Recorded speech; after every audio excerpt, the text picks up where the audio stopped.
하나님 말씀 로마서 8장 28절 한 절입니다. 낭독해 드리겠습니다. 우리가 알거니와 하나님을 사랑하는 자 곧 그의 뜻대로 부르심을 입은 자들에게는 모든 것이 합력하여 선을 이루느니라. 아멘. 하나님 아버지, 오늘도 하나님의 귀한 말씀을 저희들 신령 가운데 받기를 원합니다. 이 말씀으로 우리의 마음이 변화되게 해주시고 늘 겸손하고 온유한 마음이 되어서 하나님의 인도하심 안에서 저희들 복된 삶을 살아가게 해 주시옵소서. 아멘. 감사드리며 예수님 이름으로 기도합니다. 아멘.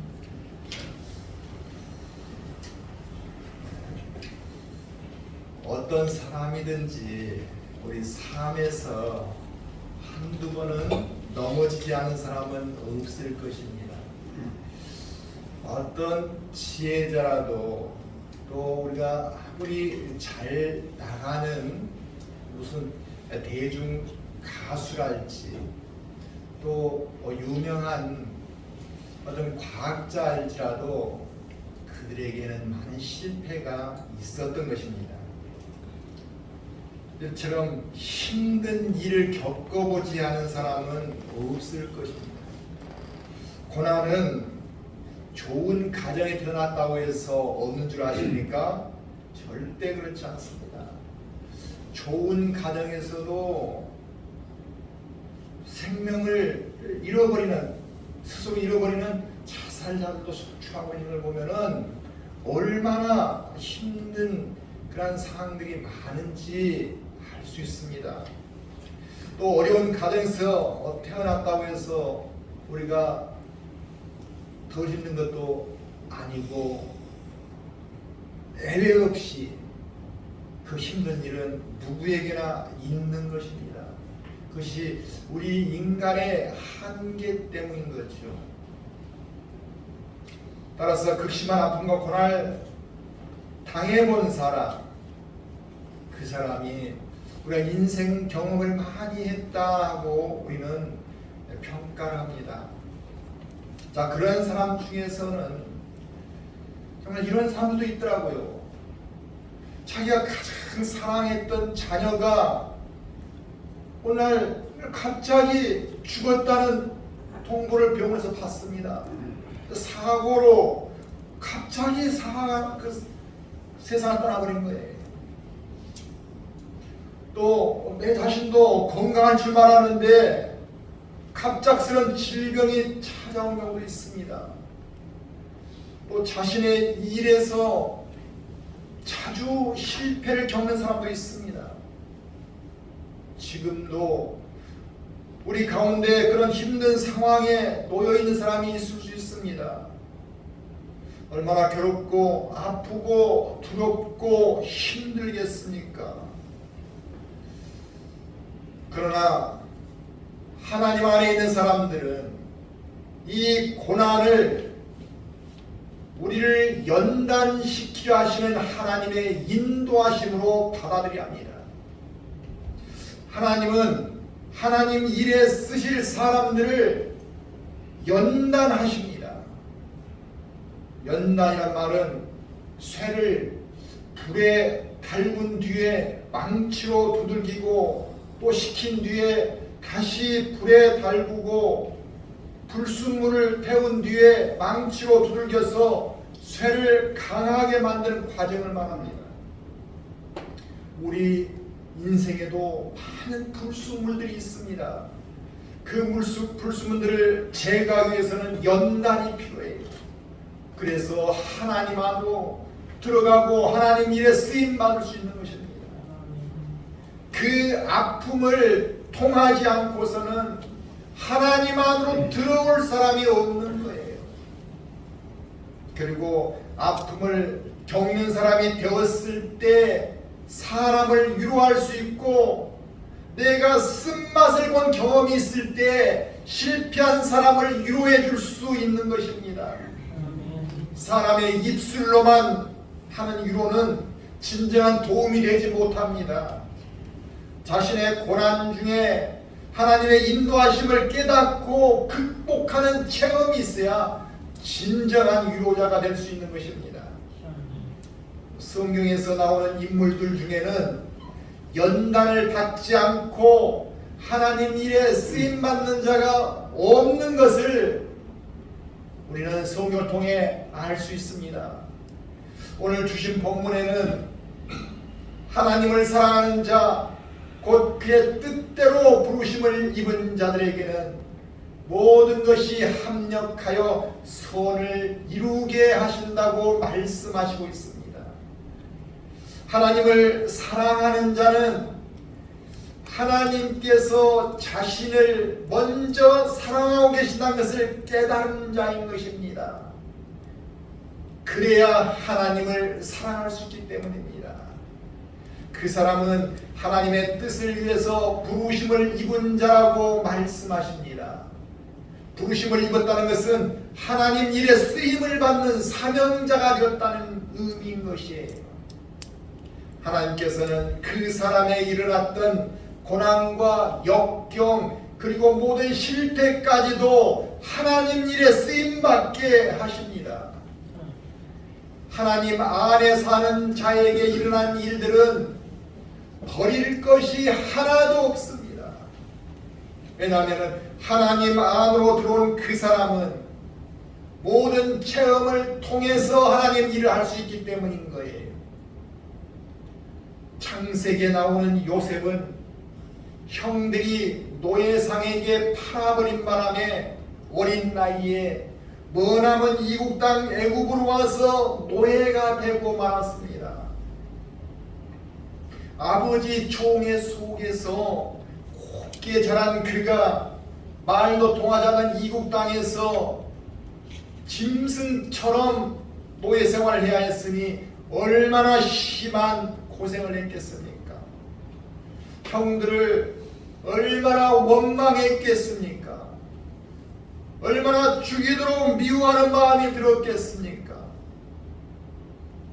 그러나 요셉은 자기에게 일어난 이 모든 일들이 하나님의 선하신 인도하시람이라는 생각으로 바뀌게 되었습니다.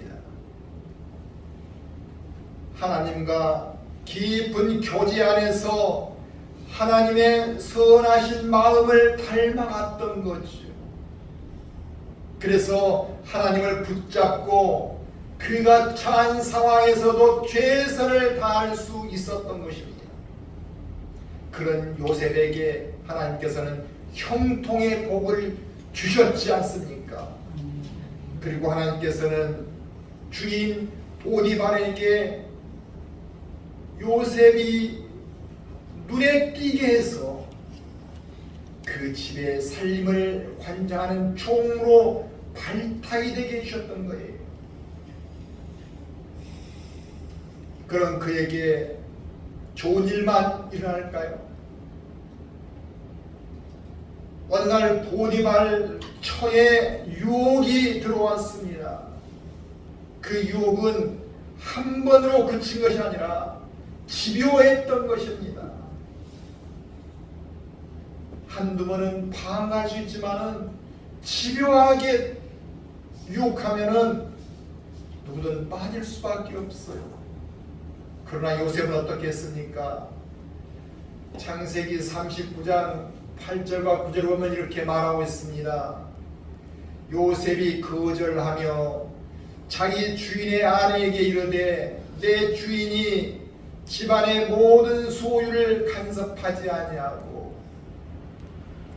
나 내 손에 위탁하였으니 이 집에는 나보다 큰 이가 없으며 주인이 아무것도 내게 금하지 아니하였어도 금한 것은 당신뿐이니 당신은 그의 아내임이라. 그런즉 내가 어찌 이 큰 악을 행하여 하나님께 죄를 지으리까. 요셉이 악을 행하면 주인에게 죄를 지은 정도가 아니라 하나님께 죄를 지은 것이 된다고 말하고 있습니다. 주인에게도 죄를 짓지만은 그보다 하나님께 내가 어떻게 죄를 질 수 있냐 이렇게 말하고 있는 거예요. 주인은 보지 못할지라도 하나님은 다 보시고 계시는 거 아닙니까? 요셉은 무엇보다 하나님과의 관계가 깨지는 것을 두려워했다는 것입니다. 요셉이 이렇게 되기까지는 하나님과의 바른 관계 속에서 매일의 삶을 살아왔다는 증표였던 것입니다. 그랬는데 그 다음에 결과가 어떠했습니까? 요셉이 여주인의 유혹을 했다는 죄를 오히려 뒤집어 쓰고 감옥에 갇히는 죄수가 되고 말았지 않습니까? 우리가 선한 일을 했는데 오히려 우리가 악한 자로 손가락질을 한다면 우리 마음이 어떻겠어요? 요셉은 죄를 뒤집어 쓰고 감옥에 갇혔어요. 그래서 남들이 손가락질하는 죄수가 되고 말았지 않습니까? 자, 그렇다면 요셉은 실망했을까요? 그렇지 않았습니다. 왜냐하면 하나님께서 자신의 억울함을 다 아시고 계시기에 선함으로 인도해 주실 것이라는 확신이 있었던 것입니다. 그래서 옥살을 하면서도 불평 없이 간수를 열심히 도와주었고 오죽했으면 간수가 요셉에게 감옥의 사물을 다 맡겨버릴 일이 일어났던 것입니다. 만일 죄를 짓고 감옥에 온 신세였다면 그가 열심을 내서 떳떳한 옥살을 할 수 있었겠습니까? 아마도 죄책감과 하나님을 대할 낯이 없어서 절대 그렇게 하지 못했겠죠. 그래서 누구든지 인생에서 하나님과의 바른 관계는 중요한 것입니다. 이러한 삶이 우리 가운데도 항상 있게 되기를 축원합니다. 우리가 힘 있는 삶을 사는 것은 돈이 있어서가 아니에요. 우리가 권력이 있어서가 아닙니다. 하나님 안에서 우리가 떳떳한 관계 속에 있어야 될 줄로 믿습니다. 그런데 요셉이 갇혀있는 그 감옥으로 왕의 가장 측근이라 할 수 있는 술 맡은 관원장과 떡 굽는 관원장이 어느 날 수감되어 들어온 거예요. 감히 요셉이 어디서 그 사람을 만날 수 있겠어요? 근데 그 사람이 요셉이 있는 감옥으로 들어오게 됐습니다. 요셉은 그들의 꿈을 해석해 주면서 친하게 된 사이로 발전합니다. 요셉이 감옥으로 오지 않았다면 그들을 만날 수 없었겠죠.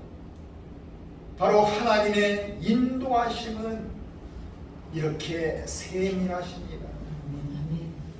그리고 이들을 만남으로 해서 요셉은 자신의 삶의 또 다른 전기를 맞게 되죠. 만약 하나님과 요셉이 바른 관계로 삶을 살지 않았다면 그 감옥에서 그들을 만났던들 떳떳하게 친밀한 사이가 되지 못했을 것입니다. 떳떳함 속에서 능력과 인도하심을 받을 수 있었던 겁니다. 우리 삶에서도 어떤 상황이 되든지 하나님과 바른 관계를 갖는 것보다 더 중요한 것은 어떤 것을 알아야 합니다. 아멘. 그리고 뒷날 술 관원장이 풀려나서 왕의 시중을 들게 될 때 왕이 꿈을 꾸고 그 꿈 내용이 궁금해서 어쩔 줄 몰라 했을 때 술 가는 자는 요셉이 기억났습니다. 그래서 왕께 꿈 해석자 요셉을 천거했던 거죠. 창세기 41장 16절에 보면은 왕에게 불려간 요셉은 그 꿈을 해석한 자리에서도 이렇게 말하는 것을 볼 수 있습니다. 요셉이 바로에게 대답하여 이르되 내가 아니라 하나님께서 바로에게 편안한 대답을 하시리라. 하나님께서 꿈을 해몽해 주시지 내가 아닙니다 하고 하나님께 영광을 돌렸던 거예요. 자신의 능력과 지혜를 인정받으려는 것이 아니라 하나님을 드러나는 일로 어디에 있든지 그는 쓰임을 받는 사람이 되고자 했던 것입니다. 우리의 일상에서도 아무리 작은 일일지라도 하나님의 인도하심이 있음을 잊지 않는 우리가 되시기 바랍니다. 아멘. 그래서 일상 삶 속에서도 감사하는 사람이 되어야 하는 것입니다. 아멘. 그럴 때 우리의 일상은 그냥 무의미하게 흘러가는 시간이 아니라 하나님의 일과 연결되는 의미와 가치가 있게 되는 것입니다. 그리고 다윗의 이야기를 우리는 하지 않을 수 없습니다. 그는 전투마다 사울 왕보다 더 큰 공을 세웠기에 백성들로부터 높은 인기를 얻게 되었습니다. 자, 그렇다면 더 나은 대접을 받고 그의 삶은 더 나아지지 않습니까? 그러나 그 일로 사울 왕으로부터 시기와 질투를 받게 돼요. 사울 왕은 자신의 자리가 위태로워질 것을 염려해서 인기가 높아지고 있는 다윗을 제거해버리기로 결심합니다. 이를 눈치챈 다윗이 도망을 가죠. 그러자 사울은 군사 3,000명을 대동하고 집요하게 추적하기 시작했습니다. 그 시간이 무려 14년간이었습니다. 14년간을 쫓겨다니면은 갈 곳이 없는 거예요. 얼마나 그의 삶이 피폐하고 힘들었겠습니까? 그렇게 쫓겨다니면서 살고 있었지만 다윗에게 전호의 찬스가 찾아왔어요. 사울 왕을 죽일 수 있는 기회가 2번이나 찾아왔던 거예요. 다윗이 사울 왕을 제거해버린다면 이제는 적이 사라지고 그가 혜성처럼 떠오를 것입니다. 그러나 그는 사울 왕을 죽이지 않았습니다.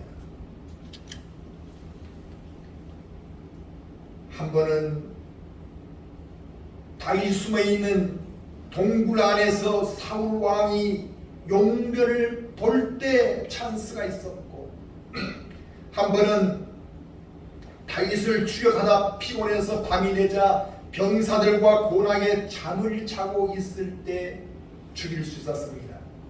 그때 오죽했으면 함께 간 아비세란 장수가 다윗이여, 내가 저자를 단번에 죽일 수 있으니 죽게 해주십시오, 이렇게 간청했습니다. 다윗도 이 원수를 얼마나 죽이고 싶었겠습니까? 그러나 다윗은 하나님이 기름 부은 자를 죽이는 것은 하나님께서 금하신 일이라 하면서 죽이지 못하겠어요. 다윗은 무엇보다도 하나님과의 관계를 중시하는 사람이었던 것입니다. 자기의 목숨보다도 하나님과의 관계를 중시했어요. 만약에 그때 자신의 안위만을 위해서 사울 왕을 죽였다면 어떻게 됐을까요? 무엇보다도 사울 왕을 죽인 반역자란 낙인이 찍히게 되어서 훗날 사울 왕을 지지하는 세력들과 통일 왕국을 만드는 일은 어려웠을 것입니다. 사울 왕에도 지지하는 세력이 11지파가 있었기 때문이에요. 그리고 무엇보다도 하나님의 자비와 은혜를 구하는 일에는 떳떳함이 없었겠죠. 얼마 후에 사울 왕은 마침내 어떻게 됐습니까? 블레셋과의 전쟁에서 패해서 죽게 되었습니다. 그래서 자연스럽게 다윗은 왕으로 추대될 수 있었던 것이죠. 사도행전 13장 22절 하반부에 보시면은 내가 이새의 아들 다윗을 만나니 내 마음에 맞는 사람이라 내 뜻을 다 이루리라 하셨다고 구약 말씀을 인용한 말씀이 나옵니다. 하나님께서는 하나님과 마음에 맞는 다윗을 통해 일하시길 원하셨던 것입니다. 우리에게도 마찬가지예요.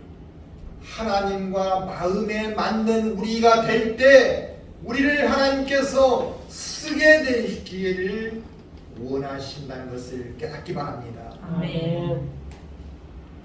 과연 하나님의 관계를 중시하는 다윗을 하나님께서는 자신의 일에 쓰시지 않을 수 없었던 거죠. 또 그 가문을 통해서 예수님을 보내시기까지 하셨습니다. 그렇지만은 하나님께서는 다윗을 편한 상태로 두지 않았어요. 계속해서 역경과 고난을 주셨습니다. 그것은 하나님과의 더욱 친밀한 관계를 유지하게 만들고 다윗이 위대한 왕으로서 하나님의 백성을 이끌어갈 수 있는 능력을 심어주기 위함이었던 거예요. 만약 하나님과의 관계를 중시하지 않았다면 하나님, 내가 이렇게 열심히 하는데 왜 저를 버리십니까? 저를 왜 고통 속에 몰아넣습니까? 저는 하나님을 더 이상 믿지 않습니다. 이렇게 나갈 수 있어요. 그렇지만 마음에 합한 다윗은 고통을 당할 때마다 하나님 앞에 더 들어갔어요. 하나님, 저의 허물을 용서해 주시고 내가 하나님께 더 충성할 수 있는 자를 만들어 주시옵소서. 아멘. 하나님 이제 저를 더 써주시옵소서 하면서 나갈 때 그에게 그 모든 것이 능력이 되어준 줄로 믿으시기 바랍니다. 아멘. 우리에게 아픔이 있습니까? 실패가 있습니까? 우리에게 부족함이 있습니까? 하나님 안에서 그것이 하나님의 뜻인 것을 깨달을 때 능력이 되어준 줄로 믿으시기 바랍니다. 아멘. 그리고 우리가 신약에 들어와서는 사도 바울을 우리가 들어볼 수 있습니다. 사도 바울은 로마의 교회가 설립되었다는 말을 듣고는 너무 기뻤어요. 그래서 그곳에 가보기를 무척 고대했습니다. 세계의 중심 로마의 교회가 설립되었다니, 그것도 자생적으로 설립되었다니 얼마나 기쁜 일인가 하면서 그곳에 너무너무 가보고 싶었어요. 근데 자기가 지금 어디에 있냐 하면은 로마에서 가까운 고린도 지역에서 복음을 전하고 있었어요. 그러니까 고린도에서 로마로 가면은 아주 쉬운 여정이 될 수 있었던 겁니다. 그러나 사도 바울은 바로 그로 가지 않아요. 멀리 반대편에 있는 예루살렘을 들린 후에 로마로 가도록 하겠다는 거예요. 왜 그랬을까요? 왜 그렇게 꼭 미련한 사람처럼 결정을 이렇게 할까요? 그것은 자신 안에 있는 성령님이 강하게 역사하시고 자기를 인도하고 계시다는 것을 알기 때문이었습니다. 성령께서 인도하고 계셨기 때문이에요. 그래서 그는 로마에 우선 자신의 마음을 기록한 서신을 써서 띄웠던 것입니다. 이것이 성경 전체에서 복음을 가장 깊이 있고 바르게 설명하는 로마서가 탄생하게 된 계기가 됐던 것입니다. 사도 바울이 예루살렘을 향해서 나갈 때 만나는 기독교인들마다 유대인들이 사도 바울을 보면 가만히 있지 않을 것이니 가지 말라고 말했어요. 사도 바울이 그동안에 율법이 무슨 소용이 있느냐, 할례가 무슨 소용이 있느냐 하면서 정면 도전을 했지 않습니까? 그러니 유대인들이 엄청 미워했던 거예요. 그런데도 사도 바울은 사도행전 20장 24절에서 이렇게 말합니다. 내가 달려갈 길과 주 예수께 받은 사명 곧 하나님의 은혜의 복음을 증언하는 일을 마치려 하면 나의 생명조차 조금도 귀한 것으로 여기지 아니하노라. 이렇게 말씀하시고 있습니다. 하나님 은혜의 복음을 증언한 일을 마치려 하면 나의 생명조차도 조금도 귀한 것으로 여기지 아니한다고 말씀하고 있습니다. 그래서 결국 자기를 체포할 줄 알면서도 예루살렘으로 갑니다. 그래서 예루살렘에 도착해서 성전에도 들어가서 하나님을 배웠죠. 그리고 성전에서 유대인들에게 붙잡히게 됩니다. 얼마나 그래서 두들겨 맞는지 몰라요. 죽을 뻔해요. 그런데 급히 출동해 준 군인들에 의해서 간신히 목숨을 구합니다. 그러나 군인들이 그를 결박해서 끌고 갔어요. 그는 결박당하고 두들겨 맞는 그 상태에서도 내가 변호하고 싶다 하면서 군인의 허락을 받아서 그 유대인 대중 앞에서 예수 그리스도를 전합니다. 얼마나 피치가 돼 있겠어요. 그 결박된 상태로 자신의 혼신을 다해서 전합니다. 그리고 총독 앞으로 가서 신문을 받습니다. 너가 무엇 때문에 이렇게 두들겨 맞고 유대인들에게 죄를 졌다고 진목을 받느냐 이렇게 했을 때 아무런 죄가 밝혀지지 않아요. 그래도 죄를 만들기 위해서 채찍으로 치며 신문이 거세졌습니다. 따라서 사도 바울은 나는 로마 시민이다. 나는 이곳에 재판을 받는 것이 아니라 가이사 즉 로마 황제에게 가서 재판을 받을 사람이다 하고 상소를 하게 되어서 로마로 압송되어 가게 되었던 거예요.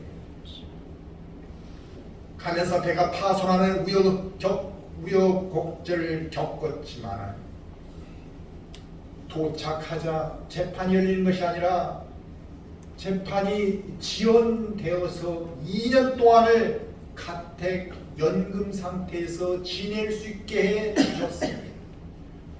하나님의 인도하심이에요. 그래서 로마까지 오는 데는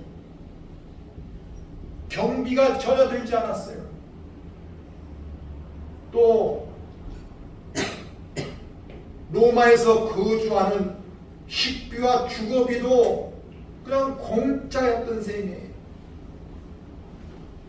그리고 사도 바울의 그 굴하지 않는 믿음이 알려지면서 많은 사람들이 그곳으로 찾아왔고 자연스럽게 복음을 전할 수 있었던 것입니다. 이것뿐이겠습니까? 이곳에 있는 동안에 에베소서, 빌립보서, 골로새서, 빌레몬서 같은 주옥 같은 성경을 기록할 수 있었습니다. 이 일이 없었다면 아마도 우리는 성경에서 이 말씀들을 대할 수 없었을 것입니다. 이것이 바로 하나님께서 일하시는 방식이셨던 겁니다. 하나님께서는 하나님을 사랑하는 자를 통해서 부르시고 일하십니다. 이 말씀은 하나님께서 먼저 사랑해 주심을 깨달은 자를 소명자로 부르셨다는 것을 말합니다. 요한일서 4장 10절 초반부에 보면은 사랑은 여기 있으니 우리가 하나님을 사랑하는 것이 아니요 하나님이 우리를 사랑하사 우리 죄를 속하기 위하여 화목 제물로 그의 아들을 보내셨음이라 이렇게 말씀하십니다. 우리가 하나님을 사랑한 것이 아니요 하나님이 우리를 사랑했다는 거예요. 그래서 우리 죄를 용서하기 위하여 화목 제물로 화목을 시키는 그 희생 제물로 그의 아들 예수 그리스도를 보내셔서 십자가에서 우리 죄를 감당하게 하셨다는 말씀이십니다. 하나님께서 나를 사랑하신다는 것을 말로만이 아니라 실제적으로 깨닫는 것은 쉽지 않습니다. 정말 하나님이 나를 사랑하니까 쉽게 깨닫는 것이 쉽지 않습니다. 그러나 내가 존재론적으로 얼마나 연약한 존재인가를 아는 상태가 되었을 때 그걸 깨달을 수 있습니다. 그래서 믿음은 하나님이 주신 선물이라고 하는 것입니다. 내 생명은 결국 언젠가 죽을 수밖에 없는 운명이라는 것을 실감할 때가 오는 거예요. 그렇지만 연약하다고 해서 모든 사람이 하나님 사랑을 깨닫는 것은 아닙니다. 연약함을 알 때 스스로 목숨을 끊어버리고 더 피폐한 삶으로 나가고 마약 중독자가 되어 살고 인생을 허비해버린 사람들도 있습니다. 그렇다면 우리가 어떻게 하나님 사랑을 깨닫는 자가 될까요? 그것은 우리의 죄를 담당하시기 위해서 십자가를 기꺼이 져주셨던 예수 그리스도의 복음이 믿어질 때 가능한 일인 것이에요. 우리의 죄를 담당해 주셨던 예수 그리스도의 그 고통을 우리가 함께 할 때 바로 하나님이 우리를 사랑한다는 것이 믿어지는 것입니다. 이런 말을 하면 어떤 분들은 저는 복음이 믿어질 때도 있고 그렇지 못할 때도 있는데 그러면 어떡하지요? 하고 묻는 사람이 있습니다. 여러분들은 어떻습니까? 복음이 완전하게 믿어지십니까? 그렇다면 축복자입니다. 그렇지만 우리가 완전하게 믿어지지 않을지라도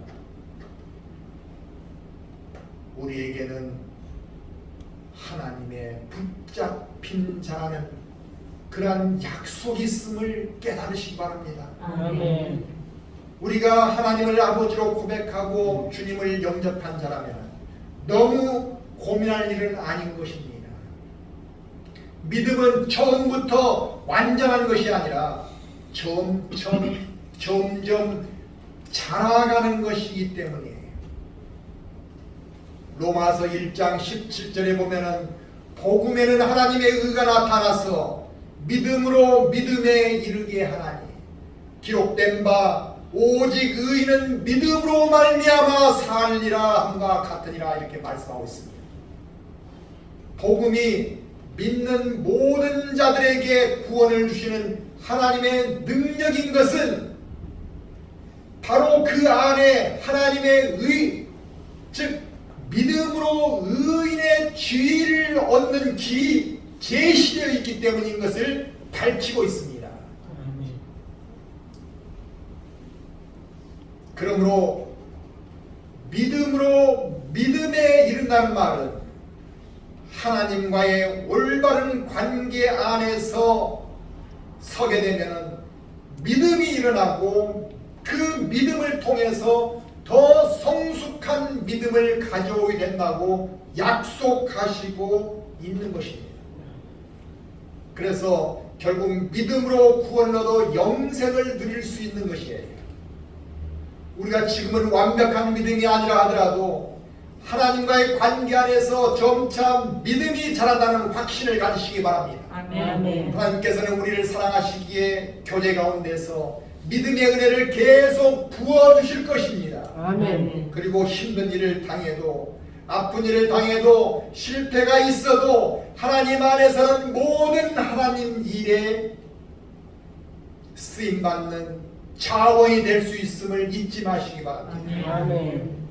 뿐만 아니라 우리를 쓰시기 위해서 각자의 은사대로 세상 가운데 귀한 일들을 주실 것입니다. 아멘. 하나님께서는 우리에게도 하나님 일에 크게 쓰임받게 하기 위해서 전문가가 되게 하시고 리더자가 되게 하시고 섬기는 자가 되게 하시고 치유자가 되게 하시고 더 넓은 세계로 나가는 그러한 희망의 일꾼들이 되게 해 주실 것입니다. 아멘. 그리고 우리를 기쁘게 사용해 주실 것입니다. 아멘. 오늘 주신 말씀을 통해 우리에게 어떤 고난이 와도 어떤 문제가 있어도 합력하여 선을 이루어 주실 하나님께서 담대한 믿음으로 우리가 나가기를 원하시고 계십니다. 아멘. 어떤 것도 우리 주 예수 안에 있는 하나님의 사랑에서 끊을 수 없다 하고 약속하십니다. 아멘. 그러므로 로마서 8장 37절 말씀, 그러나 이 모든 일에 우리를 사랑하신 이로 말미암아 우리가 넉넉히 이기느니라 하시는 그 약속을 붙드시고 승리하시는 우리 모두가 되시기를 주님의 이름으로 축원합니다. 아멘. 기도하겠습니다. 사랑의 하나님 아버지, 참으로 우리가 실패하고 넘어지고 애통한 일이 있을지라도 하나님 안에 우리가 살고 있다면 그 모든 것이 하나님 일을 하기 위한 자원이 된다는 것을 깨닫습니다. 그렇지만 우리가 그러한 실패를 감당할 능력이 없습니다. 우리가 아픔을 이기지 못할 때가 너무도 많습니다. 우리가 슬픔을 가누지 못할 때가 너무도 많습니다.